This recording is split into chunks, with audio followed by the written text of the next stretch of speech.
বাণিজ্য যুদ্ধের প্রভাব পড়েছে কোকা কোলায়? ক্যানের বদলে বোতলের দিকেই কেন ঝুঁকছে প্রতিষ্ঠানটি?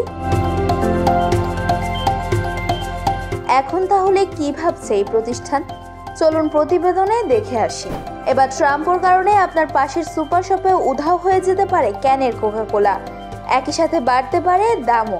আর এই সবই ইস্পাত অ্যালুমিনিয়াম আমদানিতে 25% শুল্ক আরোপের ফলাফল।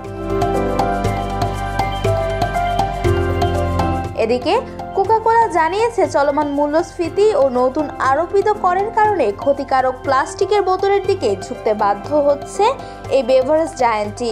যদিও তারা গেল 2 বছরে প্লাস্টিকের ব্যবহার কমানোর সিদ্ধান্ত নিয়েছিল, তাহলে সেই প্রতিজ্ঞা কি ভেস্তে যাচ্ছে কোকা কোলার? ট্রাম্পের কোক প্রীতি বহু পুরনো। 2017 সালের নিউ ইয়র্ক টাইমসের এক খবরে বলা হয়, প্রেসিডেন্ট ট্রাম্প প্রতিদিন প্রায় 12টি পর্যন্ত ডায়েট কোক পান করেন। এমনকি বিভিন্ন সময় কোকা কোলার ক্যান হাতে দেখা গেছে মিস্টার ট্রাম্পকে। এমনকি আগের মেয়াদে প্রেসিডেন্ট থাকাকালে ওভাল অফিসে ডায়েট কোকের জন্য বিশেষ কল বাটন স্থাপন করেছিলেন, যাতে চাওয়া মাত্র হাতের কাছে পাওয়া যেত কোক। তিনি কি জানেন তার নেওয়া সিদ্ধান্তের কারণে তার প্রিয় কোকা কোলার ক্যানেরই দাম বাড়তে পারে? $370 কোটি মালিক বলেই হয়তো তার কাছে এই দর বৃদ্ধি কিছুই না। সর্বশেষ তার একার মর্জিতে স্টিল ও অ্যালুমিনিয়াম আমদানিতে 25% শুল্ক বসানোর সিদ্ধান্ত আসছে এই মাসের শেষেই, যার প্রভাব সরাসরি বাজারের অ্যালুমিনিয়াম ব্যবহার করা কোম্পানিগুলোর ঘুম হারাম করেছে। এ নিয়ে সবার আগেই শঙ্কা জানিয়েছে বেভারেজ জায়ান্ট কোকা কোলা। এদিকে কোকা কোলা জানিয়েছে অ্যালুমিনিয়ামের শুল্ক আরোপ হলে ক্যানের কোকা কোলায় খরচ বাড়বে।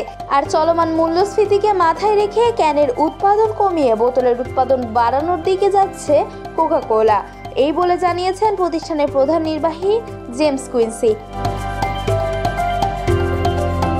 যুক্তরাষ্ট্রের প্রায় অর্ধেক অ্যালুমিনিয়ামই আমদানি করা হয়। ট্রাম্পের অ্যালুমিনিয়াম কর এই খরচও বাড়াচ্ছে, তাই ক্যান উৎপাদনই কমাবে প্রতিষ্ঠানটি।